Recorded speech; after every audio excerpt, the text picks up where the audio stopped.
দর্শক, বেগম খালেদা জিয়ার জানাজা, দাফন রাষ্ট্রীয় মর্যাদায় সবকিছুই সম্পন্ন হলো। এদিন বহু বিদেশি অতিথি ছিলেন, অনেকেই ছিলেন, বহু বললে ভুল হবে, আমাদের সাবকন্টিনেন্টের কিছু দেশের অতিথিরা মূলত আসতে পেরেছিলেন। একদিনের ব্যবধানে তো দূরের অতিথিরা আসতে পারবেন না, তবে বাংলাদেশে অবস্থিত প্রায় 30টিরও বেশি যে হাই কমিশন রয়েছে, সেই হাই কমিশন থেকে বিভিন্ন দেশের প্রতিনিধিরা এখানে অংশগ্রহণ করেছেন। এরই মাঝে সব থেকে বড় খবর হয়ে দাঁড়িয়েছে ভারতের পররাষ্ট্রমন্ত্রী এস জয়শঙ্করের উপস্থিতি। এস জয়শঙ্কর বেগম খালেদা জিয়াকে সম্মান জানাতে এসেছেন বাংলাদেশে এবং এসেই বিমান থেকে নেমেই প্রথমে তারেক রহমানের সঙ্গে সাক্ষাৎ করেছেন। এটা আর একটা বড় ইঙ্গিত। তারেক রহমানের সঙ্গে সাক্ষাৎ করে নরেন্দ্র মোদীর বার্তা হস্তান্তর করেছেন। কি কথা হলো তারেক রহমানের সঙ্গে জয়শঙ্করের?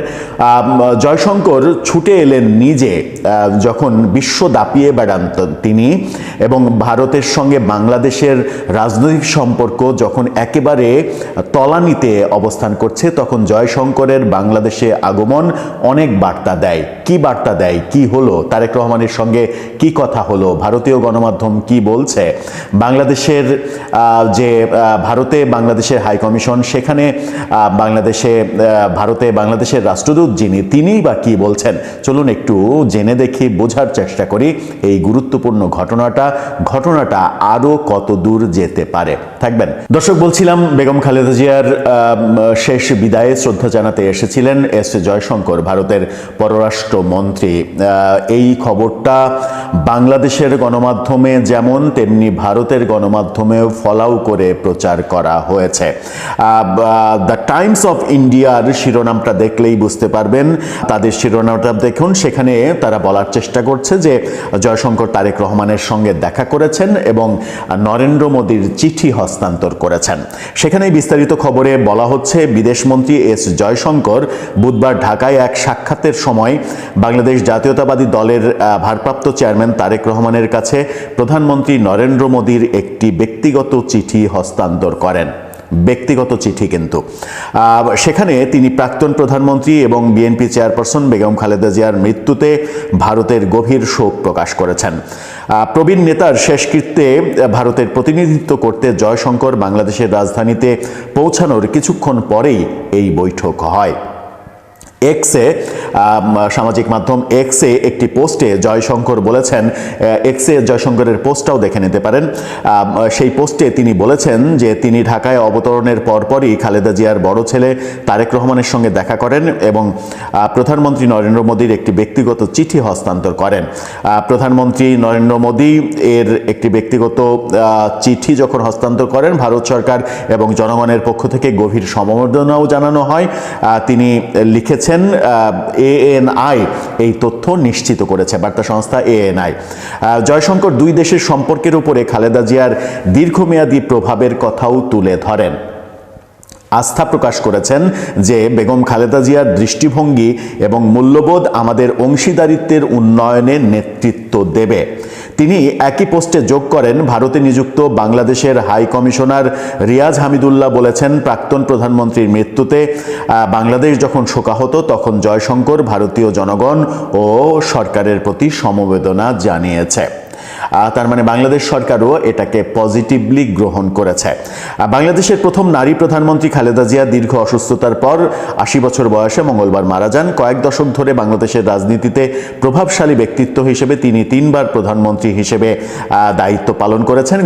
গণতন্ত্র পুনরুদ্ধারে তার ভূমিকা রয়েছে। তার মরদেহ গুলশানের বাসভবন ফিরোজায় আনা হয়েছিল, যেখানে জানাজার নামাজের আগে পরিবারের সদস্যরা, নিকট আত্মীয়রা তাদের শেষ শ্রদ্ধা জানাতে জড়ো হয়েছিলেন। এএনআই বলছে, বিএনপির ভারপ্রাপ্ত চেয়ারম্যান তারেক রহমানের বাসভবনে সেই সময় তারেক রহমান উপস্থিত ছিলেন, হাতে একটি প্রার্থনা বই, অর্থাৎ তারা প্রার্থনা বই বললেও ছোট কোরআন শরীফ নিয়ে তারেক রহমান মায়ের শিয়রে বসে, মরদেহের পাশে বসে কোরআন তেলাওয়াত করেছেন। এরকম খবর বাংলাদেশের গণমাধ্যমেও এসেছে। এছাড়া ইন্ডিয়া টুডে বলছে যে জয়শঙ্করের সঙ্গে তারেক রহমানের ঘনিষ্ঠ আলাপচারিতা হয়েছে এবং এই আলাপচারিতা এবং নরেন্দ্র মোদীর ব্যক্তিগত চিঠি হস্তান্তর এবং বাংলাদেশের ভারতে নিযুক্ত যে রাষ্ট্রদূত হামিদুল্লাহ তার এই ব্যাপারে বক্তব্য, এগুলো প্রমাণ করে যে ভারত বিএনপির ব্যাপারে, খালেদা জিয়ার ব্যাপারে এবং তারেক রহমানের ব্যাপারে একটা পজিটিভ বার্তা দিচ্ছে। এবং সেই পজিটিভ বার্তাটা কখন দিচ্ছে? যখন আমাদের নির্বাচন একেবারে দুয়ারের সামনে উপস্থিত। নির্বাচন ফেব্রুয়ারির 12 তারিখে হবে। নির্বাচনে কারা সরকার গঠন করবে এটা নিয়ে আমরা যেমন চিন্তা করছি, আমাদের যেমন একটা চিন্তা রয়েছে, তেমনি ভারতেরও চিন্তা রয়েছে।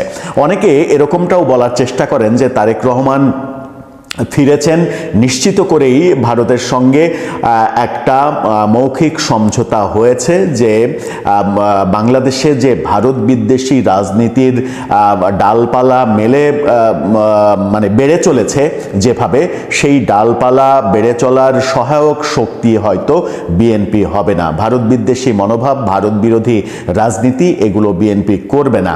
সেই ক্ষেত্রেই বিএনপির সঙ্গে ভারতের একটা আন্ডারস্ট্যান্ডিং তৈরি হয়েছে বলেও অনেকে মনে করেন। এই যে মনে করাটা তারেক রহমানের ফেরার, খালেদা জিয়ার মৃত্যুর আগে পর্যন্ত এটা মনে করা পর্যায়ে ছিল, কিন্তু বেগম খালেদা জিয়া মারা যাওয়ার পরে নরেন্দ্র মোদীর সাথে সাথে বার্তা, শোক বার্তা, জয়শঙ্করের ঘোষণা যে আমি বাংলাদেশে আসছি, বেগম খালেদা জিয়ার শেষকৃত্য অনুষ্ঠানে আমি উপস্থিত থাকব এবং তার আশা, তারেক রহমানের সঙ্গে বৈঠক, নরেন্দ্র মোদীর চিঠি হস্তান্তর করা, এগুলো একেবারে ক্লিয়ার বার্তা দেয় যে ভারত এখন এতদিন যেভাবে তারা ভাবছিল তাদের মিত্র শক্তি আওয়ামী লীগ, একমাত্র বাংলাদেশের মিত্র শক্তি আওয়ামী লীগকে ভাবছিল, এখন তারা আস্তে আস্তে মিত্র শক্তি বিএনপিকেও ভাবতে শুরু করেছে এবং অল্টারনেটিভ জায়গা হিসেবে তারা বিএনপিকেই বেছে নিতে চায়। মানে তাদের তো আর করার কিছু নেই, তারা উইশ করে, তারা প্রত্যাশা করে যে আগামীতে রাষ্ট্রক্ষমতায়, বাংলাদেশের রাষ্ট্রক্ষমতায় বিএনপি আসলে সেটা ভারতের জন্য হুমকি হবে না। ভারতের জন্য হুমকি কি? ভারতের জন্য হুমকি এরকম যে আওয়ামী লীগের শাসনামলে ভারত সব থেকে বেশি শান্তিতে ছিল কোন জায়গায়? ভারতীয় বিচ্ছিন্নতাবাদীরা এর আগে বাংলাদেশে আশ্রয় প্রশ্রয় পেয়ে ভারতের নানা ধরনের ক্ষতি করার চেষ্টা করত, যেটা আওয়ামী লীগের সময় শেখ হাসিনা বিচ্ছিন্নতাবাদীদের আশ্রয় প্রশ্রয় দেননি, অনেককে গ্রেপ্তার করে ভারতের কাছে হস্তান্তর করেছেন। এই মুহূর্তে যখন বাংলাদেশে 7 সিস্টার আলাদা করে দেব ভারতের, এটা করে দেব, ওটা করে দেব, ভারতের অর্থনীতি একেবারে পঙ্গু করে দেব, বাংলাদেশের উপরে ভারতের অর্থনীতি নির্ভরশীল, এই ধরনের আজাইরা প্যাচাল যেগুলো হচ্ছে বাংলাদেশের রাজনীতিতে, এবং উক্তি কিছু মানুষ নিজেদেরকে অনেক বড় কিছু মনে করে এই ধরনের বাণী যে ছাড়ছেন, যেগুলো ভারতের জন্য হুমকি, এবং এই হুমকি যেখানে রয়েছে ভারত নিশ্চয়ই তাদের সঙ্গে মিত্রতা করবে না। এই সিগন্যালটা আমার মনে হয় জয়শঙ্করের এবারের আশা, বেগম খালেদা জিয়ার শেষ সময়ে উপস্থিত থাকা, তারেক রহমানের কাছে নরেন্দ্র মোদীর ব্যক্তিগত চিঠি হস্তান্তর করা, একান্তে আলাপ করা, এই ব্যাপারগুলো একটা সিগন্যাল দেয়। সিগন্যালটা এখন আমাদেরকে বুঝে নিতে হবে। তবে এই সিগন্যালটা মানে ভারতের বাংলাদেশের উপরে হস্তক্ষেপ নয়। এই সিগন্যালটা মানে ভারত একটা সাদা পতাকা উড়ালো বিএনপির জন্য যে আপনারা যদি রাষ্ট্র ক্ষমতায় আসেন, আপনাদের সঙ্গে আমরা কাজ করতে প্রস্তুত। ব্যাপারটা যখন সেই দিকেই যাচ্ছে, তখন ভারতের পররাষ্ট্রমন্ত্রী তিনি আবার পাকিস্তানের রেল স্টার নিশ্চিত করছে, খবরটা দেখে নিন। তিনি ভারতের পররাষ্ট্রমন্ত্রী, তিনি পাকিস্তানের স্পিকার আয়াজ সাদিকের সঙ্গেও দেখা যখন হয়ে গেছে, সৌজন্য সাক্ষাৎ করেছেন। মানে এক ঢিলে দুই পাখি মারা হয়ে গেছে। বাংলাদেশে এসে তারেক রহমানের সঙ্গে সাক্ষাৎ এবং আয়াজ সাদিক পাকিস্তানের স্পিকারের সঙ্গে সাক্ষাৎ, এই ব্যাপারগুলো ঘটছে। এবং সবথেকে সিগনিফিক্যান্ট ব্যাপার হচ্ছে তারেক রহমানের সঙ্গে সাক্ষাৎটা আমার মনে হয় যে একটা স্পেসিফিক ইঙ্গিত দিচ্ছে। এই ইঙ্গিতটা কোন ইঙ্গিত? একটা জিনিস খেয়াল করেন, বেগম খালেদা জিয়ার মৃত্যুর সাথে সাথে নরেন্দ্র মোদী শোক বার্তা পাঠিয়েছেন, জয়শঙ্কর শ্রদ্ধা নিবেদন করতে বাংলাদেশে এসেছেন। এই ঘটনাগুলোর মধ্য দিয়ে এর একটা রাজনৈতিক এবং কূটনৈতিক বার্তা আছে। প্রথম আসি, আওয়ামী লীগ এখন অন্তত পরিষ্কার হলো যে আসলে তারা একটা ভুল রাজনীতি করছে। তারা যেভাবে ভারতকে ব্যবহার করছে ক্ষমতার স্বার্থে, এবং সেটা করে তারা ক্ষমতাকে কুক্ষিগত করার জন্য তারা বিএনপির বিরুদ্ধে প্রতিশোধ নিয়েছে এবং বিএনপির কাছ থেকে ভারতকে সরিয়ে দিয়েছে। আগে এক সময় ছিল যে ভারতের যে কোনো মন্ত্রী বা উচ্চ পর্যায়ের যে কেউ আসলে তারা একই সঙ্গে শেখ হাসিনার সঙ্গেও সাক্ষাৎ করতো, খালেদা জিয়ার সঙ্গেও সাক্ষাৎ করতো। এটা একটা নিয়মিত একটা কালচার ছিল। কিন্তু ওই যে প্রণব মুখার্জির সাথে দেখা করেনি সোনারগাঁ হোটেলে নির্ধারিত ওই দিন তাদের আন্দোলন কর্মসূচি ছিল, হরতাল কর্মসূচি ছিল। সুতরাং হরতাল আন্দোলনের কথা বলে সেদিন বেগম খালেদা জিয়া দেখা করেনি। এটা নিয়েও রাজনৈতিক অঙ্গনে একটা আলোচনা আছে যে এটা বিএনপির পক্ষ থেকে ঠিক হয়নি। আবার অনেকে বলে যে এটা জামাতের একটা ট্রাপ ছিল, যে যাতে বেগম খালেদা জিয়া ওই হরতাল অবরোধের কথা বলে প্রণব মুখার্জির সাথে যাতে সাক্ষাৎ না করে।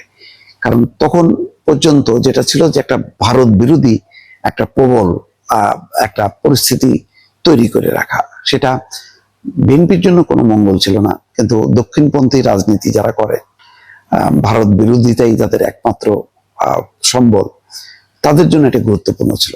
এটা একটা ভুল রাজনীতি ছিল। এরপর থেকেই ভারত শীতল হয়ে যায় এবং সেই শীতলতা কাজে লাগিয়েছে, ত্বরান্বিত করেছে, সুযোগটা নিয়েছে আবার আওয়ামী লীগ। ফলে বিএনপির থেকে ভারতকে একেবারেই বিচ্ছিন্ন করে দিল। এখন তারপরে তো ক্ষমতা আর ক্ষমতা, শেখ হাসিনা একেবারেই মনে করলেন যে আজীবন তিনি ক্ষমতায় থাকবেন। এটা করতে যে ভারতকে এমনভাবে ব্যবহার করছে, কিন্তু ভারত তো অত্যন্ত মানে বুদ্ধিমান দেশ বা চালাকি তার অন্যরকম। সে উল্টা ভারতকে ব্যবহার করছে তার 7 সিস্টার্স সাথে সংযোগ স্থাপন করার জন্য। 5ই আগস্টের পরিবর্তনের পর সব ধ্বংস হয়ে গেছে। এখন 7 সিস্টার্স নিয়ে ভারতকে আবার সেই নতুন পুরনো ভাবে নতুন করে সাজাতে হচ্ছে। তার সামরিক ব্যয়, নিরাপত্তা খরচ অনেক বেড়ে গেছে। তার মানে ভারতও একটা ক্ষতির মুখে পড়েছে। সেই ভারত জানে যে বাংলাদেশে আগামীতে নির্বাচন আছে, তো সেই নির্বাচন করতে গেলে তাকে পরিষ্কার করতে হবে যে আওয়ামী লীগের সাথে তার সম্পর্কটা কি থাকবে, বিএনপির সাথে কি থাকবে। তো সম্ভবত ভারত এখন চিন্তা করছে যে আওয়ামী লীগের সাথে তার শেখ হাসিনাকেই শুধু মানবিক কারণে আশ্রয়, এটুক পর্যন্ত সীমাবদ্ধ থাকবে, আর বাকি অন্যদের ক্ষেত্রে তারা সেটি করবে না, বরং অপরাধীদের, দণ্ডিতদেরকে বাংলাদেশে ফেরত পাঠাবে। একই সঙ্গে বিএনপির সাথে সব কথা তৈরি করার মধ্য দিয়ে একটা ভারসাম্যের জায়গায় ভারত পৌঁছাতে চায়। ভারত এখন অনুভব করে যে বাংলাদেশের মাটিতে আওয়ামী লীগ এবং শেখ হাসিনা রাজনীতি আপাতত শেষ। যদি আওয়ামী লীগকে পুনর্বাসিত করতে হয় ভবিষ্যতে শেখ হাসিনাকে ছাড়া, তাহলেও বিএনপির সহযোগিতা দরকার। বিএনপির মতন একটি গণতান্ত্রিক রাজনৈতিক দল যদি ক্ষমতায় আসে, তাহলে তার সাথে আলাপ আলোচনা করতে করতে হয়তো সে একটা ব্যবস্থা করতে পারে রিফাইন্ড আওয়ামী লীগকে। এছাড়া আর কোনো বিকল্প কোনো পথ নেই। কিন্তু দক্ষিণপন্থীরা যদি ক্ষমতায় আসে, তাহলে সেই সম্ভাবনাও তার নষ্ট হয়ে যাবে এবং সবসময় একটা যুদ্ধ ভাব থাকবে। সুতরাং এখন হয়তো জয়শঙ্কর বাংলাদেশে আসার মতো দিয়ে বার্তা দিল, একই সঙ্গে আওয়ামী লীগকে বার্তা দিল যে আমরা তোমাদের কথা অনুযায়ী আর চলবো না, আমরা আমাদের নীতি অনুযায়ী চলবো। আর বিএনপিকেও বার্তা দিল বা বাংলাদেশের রাজনৈতিক পক্ষকে বার্তা দিল যে আমরা বাংলাদেশের সাথে সম্পর্ক পুনঃস্থাপন করতে চাই। দর্শক।